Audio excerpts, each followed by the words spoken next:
Justice Bernard Kitur onyiso komiti mar od bura marango chenro mag thieth ne jopinje maoko ne chulo ma ok tin ne siling milion 30 mondo miketnegi nyarogno achiel manyien e pacho kae.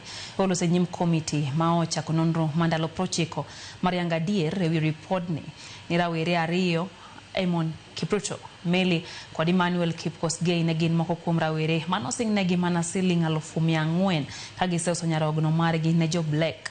Oyangore ni jogo mane iwuondo mar golo nyarogno ne iwilo koda ka upande magi. Bende olero ni agent ma itudo gi osiptal ma Medihill ne gin ji mane ni kod customer mag pinje maoko madwaro nyarogno manyien.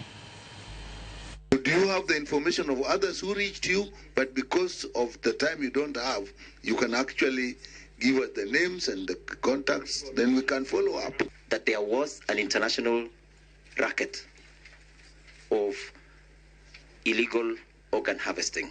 Perhaps the reason why it came up for. Thank you. So they noted this and they came to Kenya.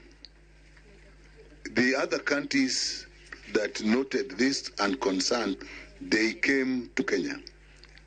Honorable Chair, it is their diplomatic missions here and their team in Nairobi that raised that it concerns their citizens who have been flocking this country to come and be given, to be donated for the organs. And I think when they did their bit of investigation, they noticed that it is indeed a racket. It's a syndicate, as I've been able to explain. Which countries?